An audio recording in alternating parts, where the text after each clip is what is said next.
Miami Dolphin fan, let me ask you something. Do you love the Dolphins? Do you think they are the greatest football team? How about the greatest show on surf? If you answered yes to any or all of these questions, then fins up and surfs up to the greatest show on surf.shop today. Celebrate the most explosive offense in the NFL with this awesome exclusive merch. From jackets, hats, shirts, and more, they have it all. Use promo code FINSTALK and save 15% on your order. Show off your fandom. Don't wait. Go to thegreatestshowonsurf.shop today. Miami has the Dolphins, the greatest football team. We take the ball from goal to goal like no one's ever seen. We're in the air, we're on the ground, we're always in control. And when you say Miami, you're talking Super Bowl, 'cause we're the Miami Dolphins, Miami Dolphins, Miami Dolphins #1.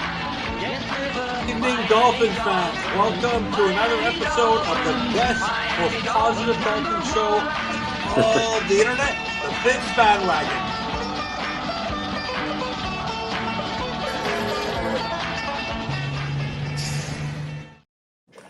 Good evening, Dolphins fans. Welcome to the most positive show about the Miami Dolphins on the internet with me, FinStanza, and someone who's even more positive than me, Fish Tank Hank, my Pops. How you doing, Pops? You know, it's been a great week of nothing but pure partying. So it's been a great week. That's it. So let's start off with everyone. Thank you for watching. It's great to see everyone. Don't forget to like and subscribe. We got great sponsors now, the greatest show on surf and Caneswear, and I'll be mentioning them throughout the show. But Hank, always like to start with how you're doing. You say you've been partying. How was it like to be there on Christmas Eve? You're there live. You're there tailgating. What was it like to be there at a 425 game in those retro uniforms? How was that for you, and how was your Christmas? Tell everyone how that was. I was kind of the Grinch a little bit. You know what I mean?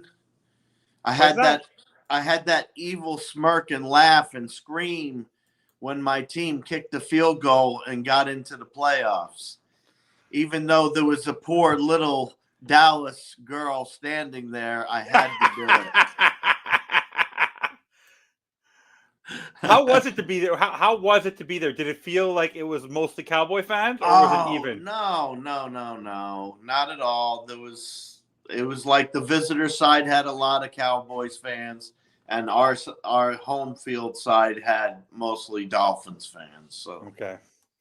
So how was the game for you? Tell me your expectation, because I think you had a score, I think, of 28-24 or something like that. I think yours was a close game as well. Yours wasn't like a cakewalk. I can't remember your score. Maybe you remember it, obviously.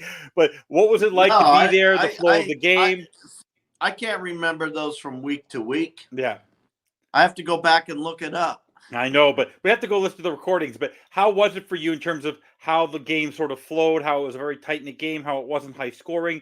And tell us how it felt, like just the offense, the defense, the special teams coming out of nowhere. That was the biggest thing. Every time we kicked a field goal, 5 of them, I was thinking of you, Junior. Of course. I thought of you every field goal. I was like, there's another one, Junior. When he came out for 57, what were you doing? What were you doing? And did you close your eyes when he went to kick it? I watched it the whole way. And I go in a little early, an hour or two early or so. And I watched the kickers for a little while. And I'm always amazed at how high and far they can punt the ball, and how far they kick a field goal, and the fact that it's so straight and all. Obviously game time's different, and things get hyped up and they get their adrenaline going, so it makes things go a little different. That, and you're trying to avoid big old giant paws reaching up for the ball, you know what I mean? Absolutely.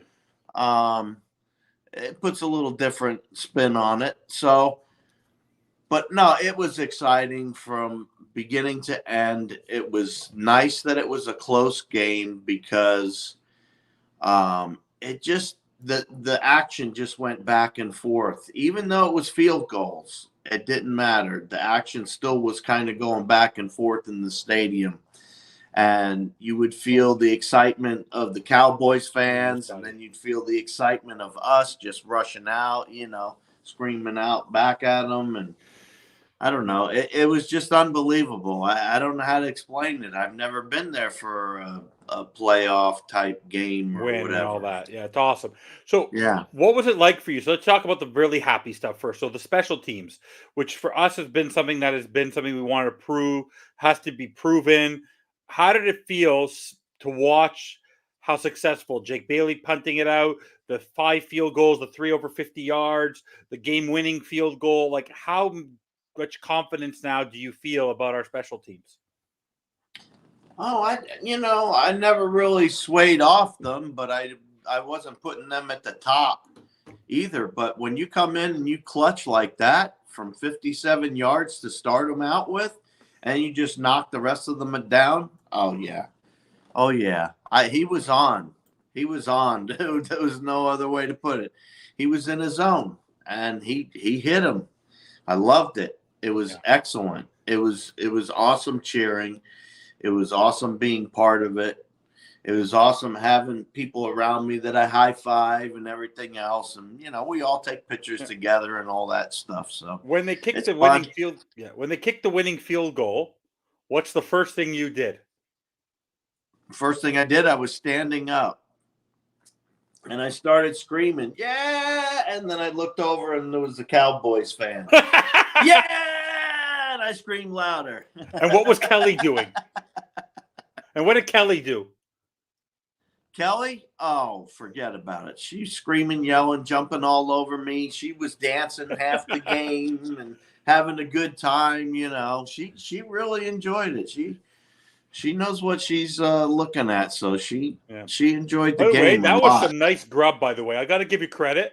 That grub at tailgate looked awesome. Which grub? Didn't you guys have like some prime rib and didn't you guys? Yeah, that stuff looked awesome. Yeah. You guys had some good grub. How come you didn't have that fancy stuff when I was there? What is up with that? Well, we hadn't found people to tailgate with quite yet. I know. We're still learning. I know. So let's talk a little bit about the defense. So you, of all people, you'll admit this, you wanted to see more from this defense as the season came along. What were your thoughts on no Javon Holland? Not covering CD Lamb, that was whatever it is with Fangio. We're not going to get too into that because this is the positive show. But how impressed were you about how they were able to contain the overall Dallas offense? Yes, they gave up a late touchdown, but the fact that they held them to 20 points, the number 2 offense in the league, how impressed are you where the defense is? Because you and I both predicted that this team would have a top 5 offense and a top 5 defense. And we're right now we're there 1-4. So how does it feel for you to have the defense really showing up right now, heading into the final 2-game stretch of the season, heading to the playoffs? Yeah, you look at the Dolphins since week 8. All right, that was on Total Access. You look at the Dolphins since week 8. Yeah, they're first in points per game, their defense, second in yards per play, tied for 5th in takeaways, tied for 4th in sacks, and 3rd down percentage. They're 3rd. Yeah, so that's pretty good. On the other side of the coin, just to give you an idea, the best defense, which is supposedly the Ravens, we're 1st, they're 5th. We're 2nd, they're 9th. We're 5th, they're 3rd. We're 4th, they're 9th. We're 3rd, they're 7th. Look at the homework for Fish Tank. Fish Tank is pulling a Bobby Melendez. Bobby, did he prepare the outline for the week? That's awesome. Amazing stuff. I now know who the brains behind FinStanza today truly is. He's been stealing your thunder all this time.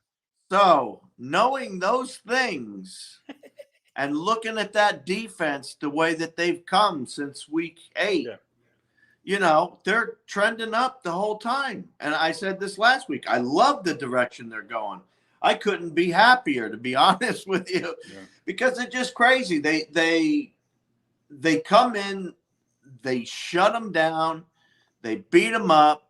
They did exactly what they're supposed to do. The only problem that Miami has is they let up at the worst times. They let that quarterback run too far at times. And sometimes that gets me on the edge of my seat a little bit. You know what I mean? With being concerned how the game's going. Yeah. So. Let me ask you quickly, because I think knowing our defense seems because of who we're going to be playing. We're going to be playing Jackson, and then we're going to be playing Allen. Yeah. You better be stopping the running quarterback. Yeah. So let me ask you this quickly as a segue, and then we'll come back. I've mentioned this a few times, and I'm sure you've noticed this in this game and in the Chiefs game and the Eagles. When we don't start off with the ball because we choose to defer, which is great because you get the ball in the second half. It seems that it takes a little bit for the sort of when you're waking up in the morning and you're a little groggy. It seems that the defense is a little groggy on the first drive, and it's like a hot knife through butter. How concerned are you about that level of defense, that they're not basically coming out with gusto? Like, yes, they got that turnover, and Deshaun Elliott's play at the 1 yard line turned out to be an ingenious play, but to have to go down like 17, 18 plays, start off a game being a little gassed, like, does that pause concern for you? Would you rather start off with the football, or you think they're going to get over this pretty quickly? They're going to get over this heading into the playoffs? No, I think it's like anything. They have to go back, look at film, look at what they did right, and look at what they did wrong, and try to improve on what they did wrong. Yeah. It's just that simple, and continue to do what they were doing right. Yeah. I mean, one of the biggest keys for the game was the turnover battle. They won it. That was huge. There was, I think, one turnover, right? And that was from Dallas to us. And, you know, I said last week that was going to be one of the keys to the game was the turnover battle. And it came down to one turnover. I said whoever lost the turnover battle. It really did make a big impact on the game. That one turnover. Well, huge. So, you know, and that's what we have to do coming up. We have to win the turnover battle.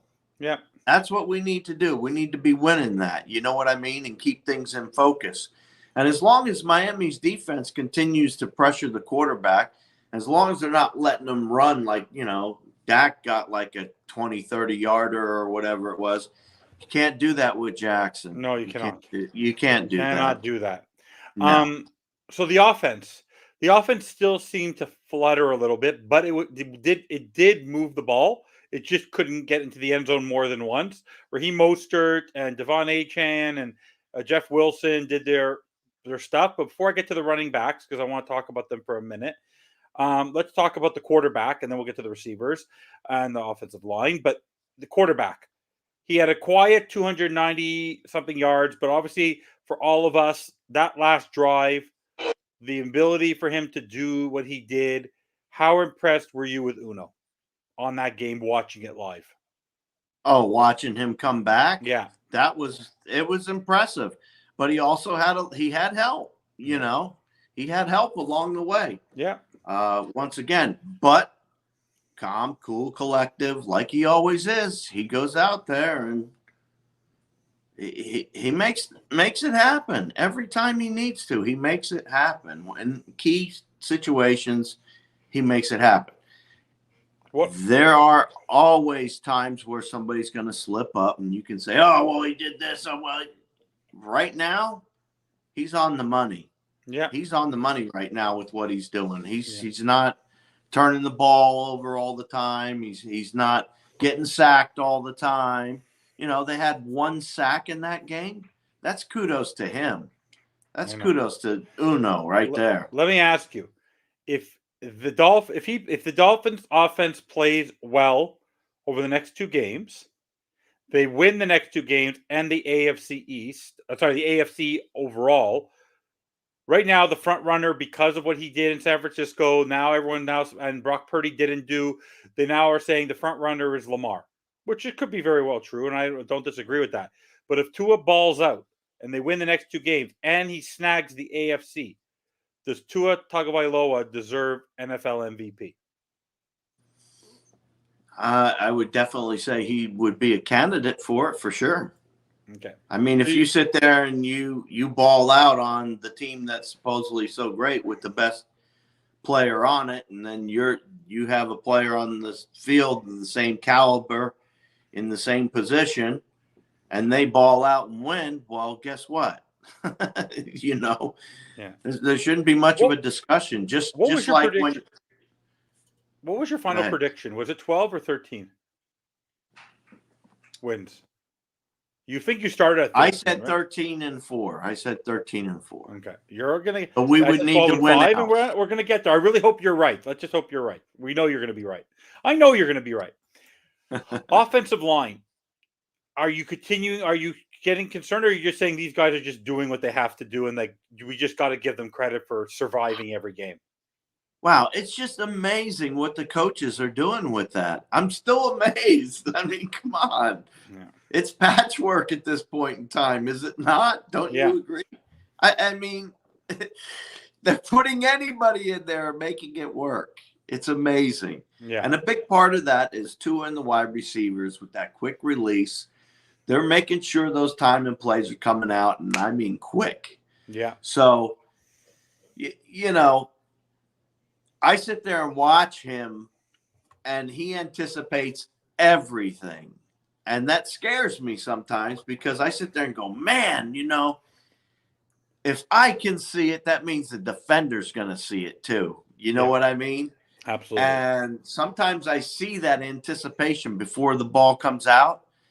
And I don't know if he's faking them by, because I can't see that far. But I don't know if he's faking them with his eyes or what. But sometimes it looks to me like he's drawing back, and then he draws back the second time and throws it. So I can't tell when I'm watching it. He's too far away on the field for me to be able to tell. Yeah, so for sure. How impressed are you with the commitment to the running game, knowing that we were going to run those two plays, and the fact that they put faith in Jeff Wilson to get those yards, and boy, oh boy, did he get him. Like, how impressed how nice was it to see Jeff Wilson? It was really nice to see him in there. Yeah. I mean, he just pushed right on through, didn't have any problems, cut through and said, yeah, we're here. We're here to get it done. Yeah. So the wide receiver core, Tyreek Hill, how on a bum ankle, as advertised, did he look as fast as he normally does, considering the fact that you're there all the time? I thought he wasn't quite as fast as he normally was. And he still gets 99 yards, right? To be totally honest with you, I don't think he was quite up to where he should have been. No. I think he was doing it on adrenaline, if you know what I mean. Part of it had to be adrenaline. I would say he was probably 80, 90%, if I was guessing. Yeah, totally guessing. What was nice is that they got the ball to still 9 different receivers, so they were still spreading the ball around. So, and how? By the way, did you know what happened on Christmas Eve? The Dolphins got an early Christmas present. You know what they found, Hank? They found that a tight end can catch a football. Durham Smythe, they were throwing the ball in key situations to a tight end. How long have we been waiting for this? When's the last time we could say that they threw the ball 5 times to the same tight end? That it was amazing. I didn't realize that until you just said that, though. Yeah. I didn't realize that until you just told me so. Yeah. Wow. I thought we were going to have huge play. I thought we were going to have huge play out of our tight ends this year. I don't know why, but I just thought we would. And yeah. Just by the way that they ran the schemes with Kettle and all that, But yeah, absolutely. That's why I'm really surprised. Yeah. I'm surprised we didn't see more or double. We don't really have double tight ends to put out there, though, do we? My last question for the Dallas game, and then we'll move on. What was your reaction when it was 4th and 5, and instead of just taking the points, which then would have negated having to go down for that last drive into the game, instead of taking the 3 points, when you were sitting there on that side of the field and they went for it on 4th and 5 and threw that fade, what were you thinking? Go for the point. What was Hank thinking? What was Fish Tank thinking? I was thinking the S word. shit. Yeah, definitely. You go for the point. Take the points. I would have taken the points at that with that game that close at that point in time. I would have taken the points if it was me. But however, we all know McDaniel likes to go for it. I mean, come on, this guy's gone for it. He's on his own 30 or something. But he didn't go for it when it was 4th and whatever and he kicked a 57-yarder. So I guess he's adjusting in certain areas, right? He's adjusting in certain areas. Yeah. Anyways, so what did you do so on Christmas Day you drove? What was your Christmas Eve? Because I want to go in order. What did you do to celebrate the victory after the game? And then what did you do for Christmas? Well, we met with some folks that we tailgate with on a regular basis now. There's one guy, I call him Uncle Bob. He's like the cat's meow. Him and his wife, they're awesome people. Did I meet them? I didn't meet them, did I? No, you didn't meet them. Okay. I just recently met these folks, and they're very nice. They're from Jersey originally. Nice. And they kind of invited Kelly and I, ex-New Yorkers, into their little circle. So it was nice of them to do that. So, and there's another gentleman, I don't remember what his name is, but I mean, he cooked this big, giant, huge wok-looking thing full of jambalaya. And I mean, everybody was eating that stuff like crazy. It was like some kind of Creole something. And I don't eat seafood, so I don't know what all was in it. But once I saw the mussels go in, and I said, no, that's not for me. You can't eat it or you won't eat it? I can't. And what did you do for Christmas? And Christmas, we drove. We drove and I spent special time, 3.5 hours special time with my wife. That's awesome. And what do you do Chinese food at Christmas, or you don't do the Chinese food at Christmas? No, I can't because I'm diabetic. So that's true. Too much MSG. So you had victory. So you had victory Monday while driving back. Must have been no traffic. It must have been a smooth sailing ride home, though. Yeah, for the most part, yeah. For the most part, it was. There wasn't a lot of traffic, but there was enough to clog up here and there. But were there a lot of Cowboy fans staying at your hotel? I don't know because we were just out doing stuff before. We were out eating, and we went to, I think, Flanagan's is where we went to eat. We went to Flanagan's. That's awesome. Yeah, I love Flanagan's. So heading into this week, heading into that game, the purpose of the show was, what do the Dolphins have to do to get respect? Because we still don't get any respect. So finally, the narrative is we cannot beat a good team. we finally beat a good team, but when the morons of the narratives of the talking heads basically say, well, now you can't beat it. You beat a bad road team, even though they're a winning team. They're not a good road team, and you only beat them by a field goal at home. So now you can't beat. You didn't dominate them. So that's not good enough. And now the narrative. Let's move the goalpost even more. Let's see what you do when you beat a team on the road, a good team on the road. So let me ask you, Hank. Screw the narratives in general, but why is it, do you think, Dolphin fans are going crazy on X, crazy on Twitter? Because you even saw Big E, I loved it, showing Colin Cowherd, suck it. Like, we're all frustrated because for us, we haven't had a win in 23 years. So we're enjoying this. We haven't had an offense like this in 35 years. So we're enjoying it. But the talking heads are basically saying to us, like, you guys haven't won anything. So we are just enjoying the moment. So tell me what your thoughts are on all these pathetic, moronic, I know they have a job to do, killing the narrative and not even celebrating the fact that we made the playoffs. Yeah, I mean, just get out there and enjoy yourselves. I mean, enjoy what we have going on. I mean, look forward to the future that's coming, of course. Yeah. But, you just still have to stay in it. You can't just go running around and, get upset over it and all that. I've been mostly battling with Bills fans. That's who I've been dealing with, is Bills fans telling me how Josh Allen should be MVP, and how Josh Allen should be. They almost lost to Easton. He's Hall of Fame. He's Hall of Fame material, even though he hasn't done anything. Wait, aren't the Buffalo Bills the team that beat the Cowboys by 20 something, but then went to visit Easton Stick and the Chargers, who gave up 63 to the Raiders, and then the Bills almost lost to them, and only won because they scored on the last drive. Those Buffalo Bills.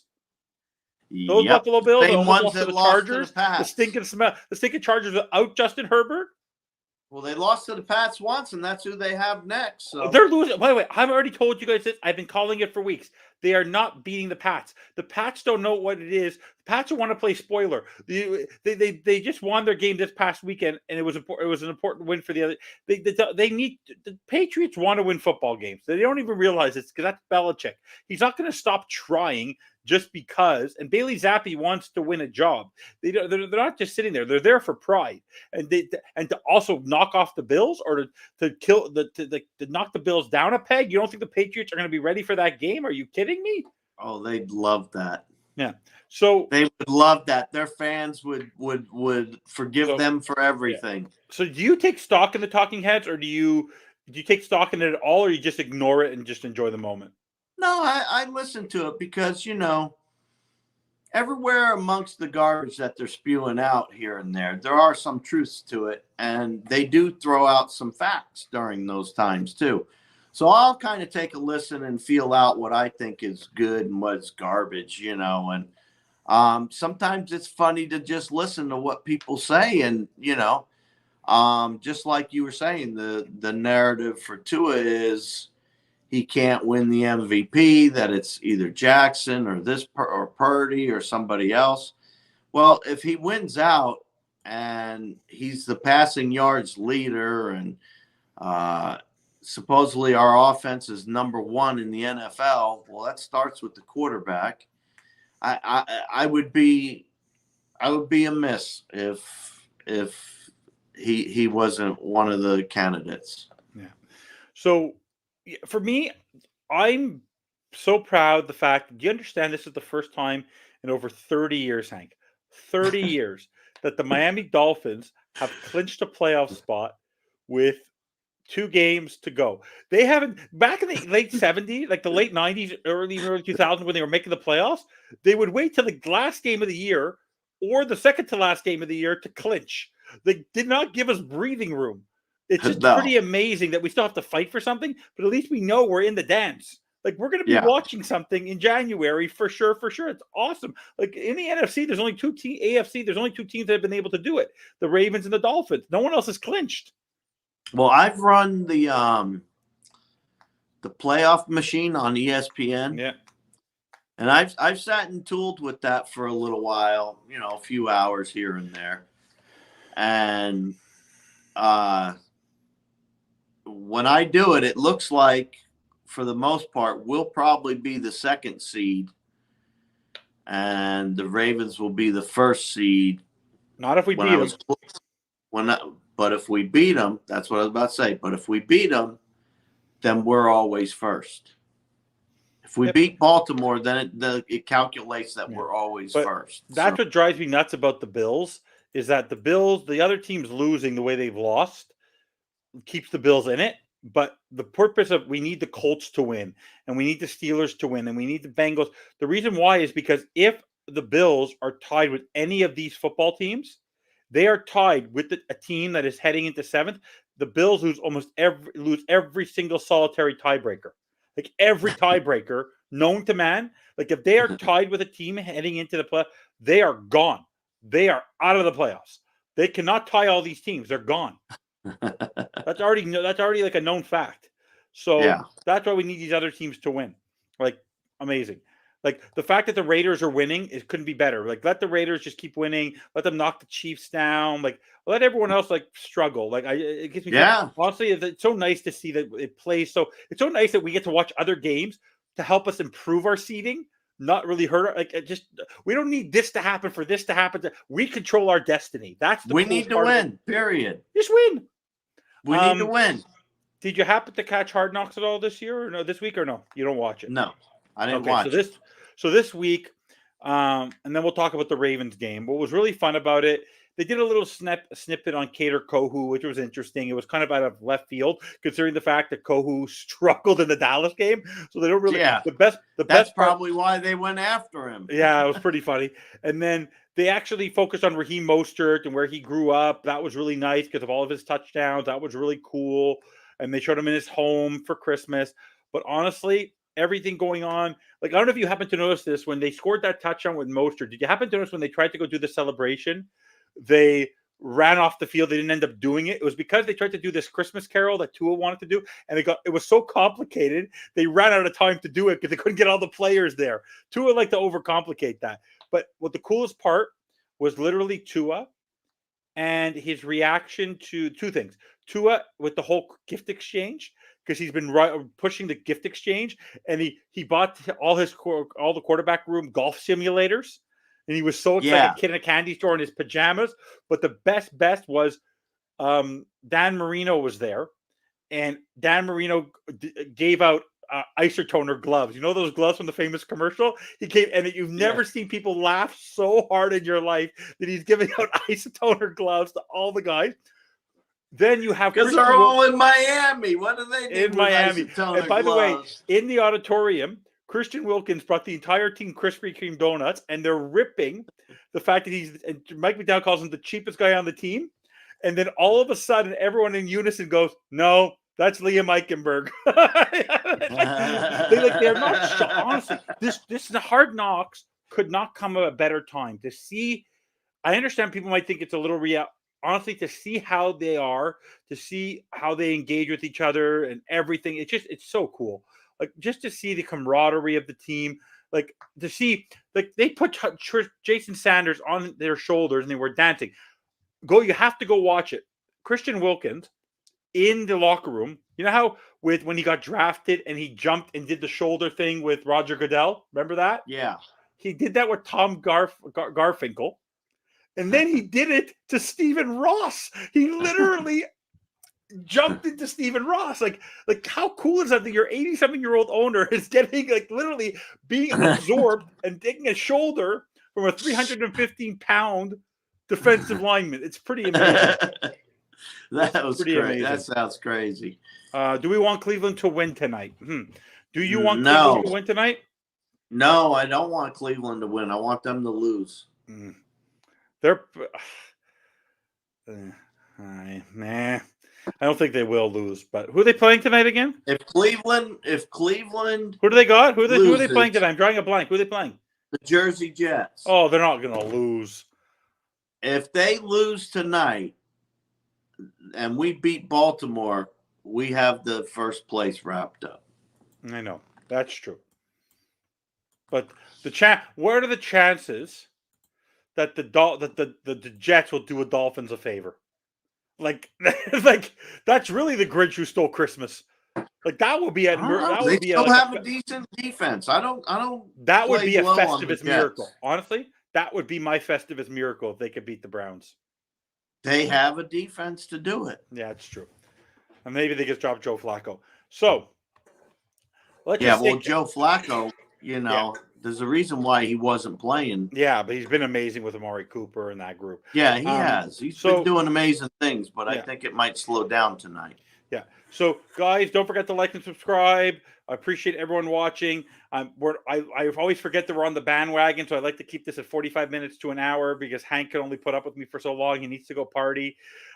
Honestly, Hank, I don't know if you know this, but on Monday I was like hanging out, watching football with the kids and all. I go, you want to know what? Does anybody want to do a show? So Courtney, Dolphin 72, who's great, and we ended up just doing a show talking about the game for the night before and general stuff and all that. We're going to do this for 45 minutes. Next thing you know, we had a good group, Ray and everyone watching the show. Next thing you know, we look, it was 2 hours and 15 minutes. They go, holy crap. What would it take for Hank to do a 2 hour and 15-minute show with me? Jesus, right. But we had never going to happen. 7-7 right now. 7-7. Okay, they're scoring. At least they're scoring. They're keeping pace. Yeah. But by the way, total side note, because I know it's not Dolphins related. What is your reaction as a general football fan that that Russell Wilson has now been benched for the next 2 games because he wouldn't renegotiate his contract in October, that if he does get injured before the end of the season, that in March he can get $36 million for injury guarantees. He's still guaranteed $39 million. Yes, but he doesn't get that additional 36. So what are your thoughts on, was that at the level of the Herschel Walker trade back in the day? No. How bad was that trade? And what are your thoughts on teams sitting their quarterbacks and willing to sacrifice a run to the playoffs for financial reasons, even though they're saying it's for that? Like, what are your thoughts? The Herschel Walker deal was the steal of the century. I mean, that was the biggest steal there ever was. And Jimmy Johnson built a team to win off of that trade. I mean, they gave up so much. They gave up years of draft picks. Yeah. And not small ones either. You're talking first and second rounders, and they sucked bad. Yeah. So they were getting high draft picks every time too. Yeah.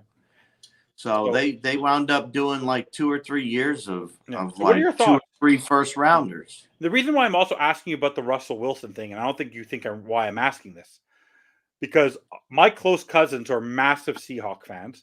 And where do they live? In Portland, Oregon. You lived in Oregon. Yes. Oregon's team is the Seattle Seahawks. So you know Russell Wilson very well. You turn on that channel in Oregon, you're going to get Seahawk games. So what are your thoughts on Russell Wilson? What are your thoughts of his time? Do you still think he can help another football team? What are your reactions to his benching? Like, just to give a perspective, because I'm going to sort of flip it to the Miami Dolphins after you give your opinion. I'm waiting for him to go to the Jets. No, but are you agreeing with the benching? Do you agree with the benching, or do you feel like they're actually? Do you think it's truly financial, or do you actually think they think that Jared Stidham gives them a better chance to win? Financial, whether they bench him or not, he's still getting paid. It doesn't matter. Not those additional guaranteed money though. Why not? Because it's an injury guarantee. It's not a guarantee of his contract. There's an additional bonus that if he got injured, there's an additional $36 million there. Yeah. Well, he's not injured, so. No, but that's why they're benching him. Yeah. So he doesn't get injured. All right. They sort of did that with Matt Ryan a couple of years ago. They've done that with quarterbacks where they don't want to have to pay them out money because they know they're going to cut them or they're not going to they want to get rid of them. So they bench them so they don't have to pay them additional cost. Right. So anyways, so for me, just 1 second. I have to answer this. I just have to answer this. At the same time, let's talk about, so the reason I bring up Russell Wilson is the fact that Tua Tagovailoa is making $8.5-9 million this year. Next year, he's going to make $23 million. How lucky are we that we didn't sign the worst contract in history in Deshaun Watson, didn't go after a Russell Wilson, didn't go after the Jonathan Taylors, didn't go after the Dalvin Cooks? Like, do you give kudos to Chris Greer for standing pat with Tua Tagovailoa and Mike McDaniel's perspective on that we were more cash conscious with our quarterback position? Yeah, I mean, we were very lucky. We were very lucky that Tua was hurt. Because if he had gotten his chance to ball out and he wasn't hurt from the get-go, he would have garnered the same money that Chargers quarterback had garnered. Yeah. He would have garnered a nice big contract. He would have had the same thing because his accuracy and his ability to win games. I mean, when he was in, we were winning. We always had a winning record when Tua has been in the game. We have a winning record. Do you know he has 2.5 to 3 times? He has 2.5 to 3 times more wins than losses. Like, you can't take that away from a quarterback. No, I don't care what kind of quarterback he is. So, but he's been out, and that's what his Achilles heel or his kryptonite has been. Yeah. And Hank, what was your over under? What was your over under for him this year? Oh, as far as how many? Because he played 15. Oh, I know what you said. You said you said 9, 7. You said 20. You said 20 because he's going to play in the Super Bowl. Exactly. Smarty pants. And they were going to get a bye. See, your wish is going to come true. You see, by the way, when they finish 13-4 and they get the first round bye and they go to the Super Bowl, we're all going to have to say for the rest of the season, for the rest of the offseason, Hank is number one. Hank is number one. Hank was right. Hank was number one. No. So let's heading to the Ravens game. Post Cowboys game. Yeah. Are you more concerned, less concerned, or same level you've always had? And after seeing what the Ravens did to the 49ers, how do you feel? What are your initial gut telling you about the upcoming game against the Ravens for the Miami Dolphins? Well, as far as offense, we have better players on offense to start with, okay? Do we have the best player? We have the best players, yes. No. Who has the individual game-changing talent? So I'm going to challenge you. Is it Tyreek? Or, I'm just saying in terms of pure talent, is it Tyreek, is it Tua, or is it Lamar? It's a combination. It's a combination, but if I had to pick one, the quarterback does more, so I'd have to put it on Tua. Okay. In terms of the defense to handle Lamar, is that your biggest concern heading into this football game? Containing Lamar Jackson in the pocket? It better be the defensive coordinator's biggest concern. That's all I could tell you, because our secondary can cover. So you better not let him run wild. If he runs wild, it's all over. Yeah, it's all over. I'm telling you. Yeah. So right now, they don't contain, and get some sacks on him and rile him up a little bit in the beginning, because he gets riled up and gets off his game. Yeah, absolutely. Do it to him. Rattle him. Yeah, he can throw turnovers. So right now, Hamilton, who's one of their top secondary players, like the equivalent of Jalen Ramsey, he's not really practicing. He's been limited. He got injured in that San Francisco game. If he doesn't play, that would be a huge benefit to the Miami Dolphins. Zay Flowers, their top rookie wide receiver, is a little banged up. We'll see what happens there. The one thing I like about this for the Dolphins is they don't have to shadow. We don't have to have the whole narrative about shadowing the best guy. Whether you're facing Odell Beckham or Zay Flowers, you don't have to contain a tough tight end and Mark Andrews. Like, for the defensive secondary, this is a good opportunity. They don't have to be really concerned about one guy. You have to be concerned about the quarterback. Exactly. Exactly. Yeah. You can load that box up if you want to. Yeah. And not worry about it. Yeah. What are your and also, so let me ask you, how concerned are you about the fact that Jalen Waddle, even though Adam Schefter and ESPN is saying that he's not going to play this week, but Mike McDaniel hasn't ruled it out, would you consider playing Jalen Waddle? No. Sit him. Who's the next talent? Who's your number two? Talent on the team. Who's your number two? Well, they usually play Chosen is who they play. If it was Chosen to concussion protocol. So is it Berrios? Is it Craycraft? Is it Claypool? Is it Wilson? They'll go to Berrios is who they'll go to is Berrios, of course. He's a slot receiver as it is. I mean, of course they're going to go to him. Who would I go to? I'd go to Chase Claypool is who I'd go to. Is this the game? Honestly, I agree with you. Chase Claypool knows how to face the Ravens. I don't care if he knows the playbook or not. Get him in there for the plays he does know. And he also knows how to play the Ravens. He's played in that stadium many times being a Steeler. He knows he's played against that team so many times. And that team hasn't changed for years. So I would involve him a lot more. Yeah. In this game, the one thing I want to tell everyone who's watching, this is going to be the one game, because of our Tua's history with the Ravens and our history in MT and Bank Stadium, I'm never giving up on these Dolphins. We all gave up on these Dolphins when they were down 21 heading into the fourth quarter. And anything can happen. So I just truly believe that this game will never be out of reach for Miami. Yes, Lamar is. By the way, I don't know if you know this. Lamar and Tua are very, very close. They DM each other. They talk. They engage. There's a brotherhood there. They support each other. So even though they're going after each other this week, they both want to kick each other's asses. They know they're fighting for one in the division. Like, when's the last time we could talk about me and you sincerely talking about the fact that the Dolphins are battling for the number 1 seed, and they're going to play a game against the number 1 seed, and if they beat them, they're the number 1 seed for that moment. Like, how cool is that?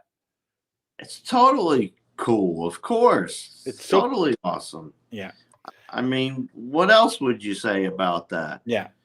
You nailed it already. You took it out. Is this a throwing game, or is this more of a running game? If Miami wants to win, it's got to be quick dink and dunk passes, in my opinion. Yeah, along with the combination of the run. So a lot because those short passes and runs, they all start to look the same after a while. So you want a lot of yak. Confused watching whether they're running or throwing sometimes. Okay. Unless they have everybody split out wide, of course, and then you know they're going for it. Based on what you've seen from if Raheem Mostert is not 100%, do you still play him? Yes. So he's more important to you in this game on the offense than Jalen Waddle. No, he's not more important to me. You need him more. Huh? You need him more. You're going to need him for this game. Okay. You're going to need him for this game. You don't need 4 wide receivers. We have one guy that they can't even keep up with. After that, it's just a matter of who do you want to put in there to catch the ball. Okay. And all these guys can catch the ball. They're all pros. So yeah. Defensively, how important will it be to have Javon Holland back there as the center fielder who could spy and just basically control what's going on when big runs are happening? Like, how critical is it finally to get Javon Holland back in this lineup? This is going to be huge. He's going to be a key part of the whole thing. Like I said, we need to win that turnover battle, and part of that is intercepting the ball and getting after the quarterback. And I think Javon Holland could be part of both of those things. So I don't agree with Jay, because last week we were facing a very stout defense, and Tua got rid of the ball so fast. He got sacked only once. Honestly, it's all a matter of scheme.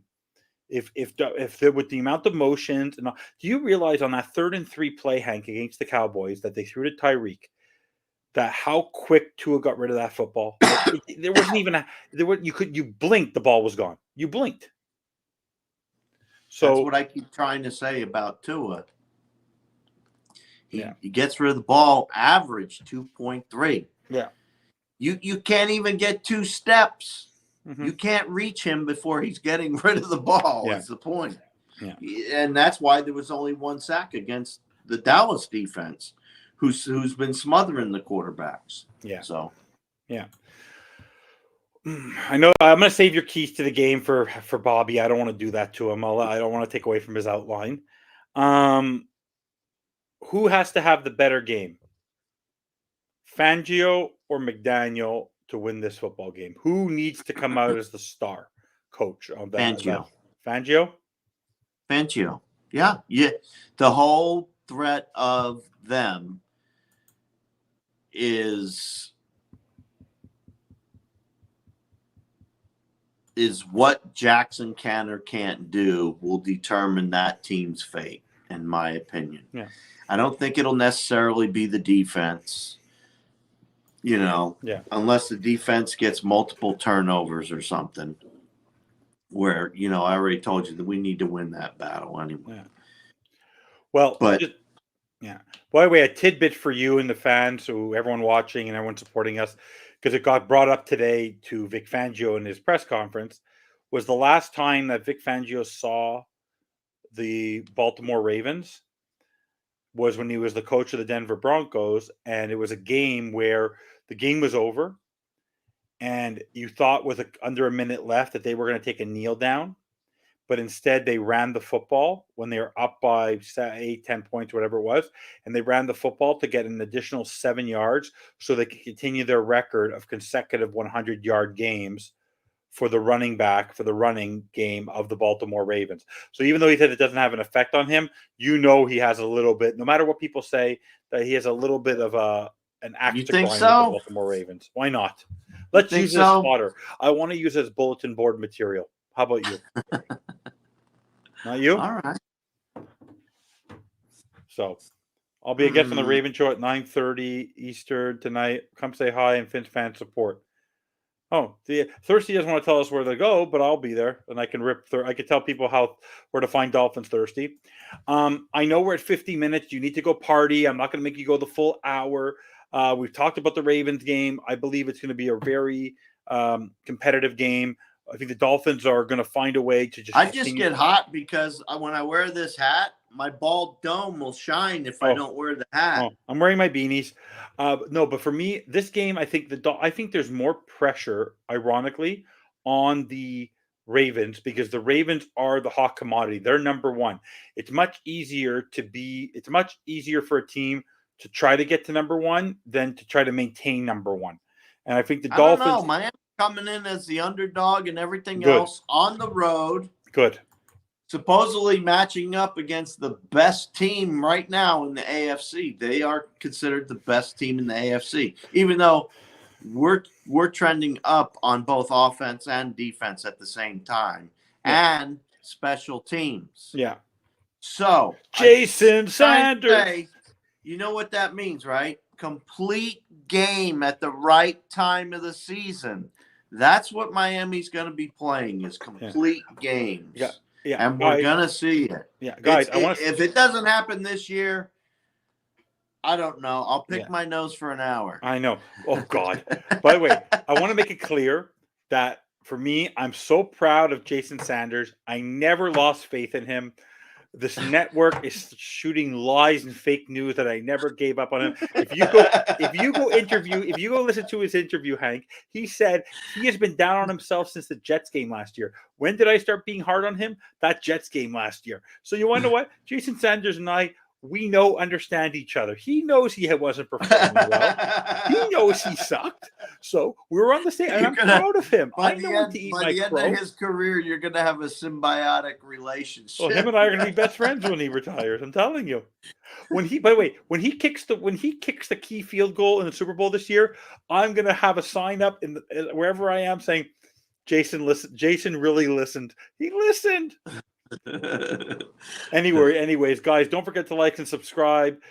We really appreciate you watching the Fins bandwagon. Don't forget that you'll see Fish Tank again. He gets the weekend off, but he gets to see him and Bobby on Fins Talk today. I'll be there driving him crazy. I don't want to steal too much of their thunder, talking about keys to the game and what they need to do to win and all that first place stuff. Because here we just talk the positive.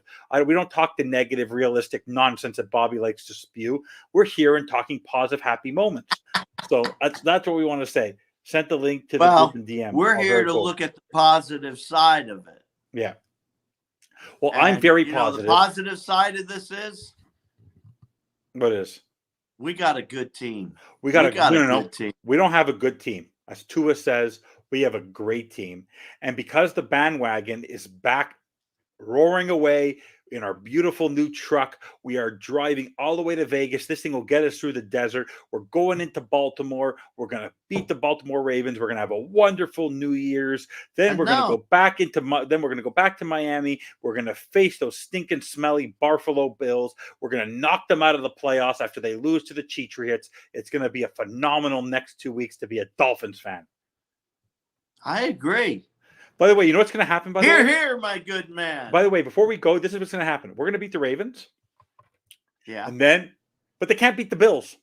They haven't won a playoff game. The goalpost is going to keep moving. And you know what the problem is?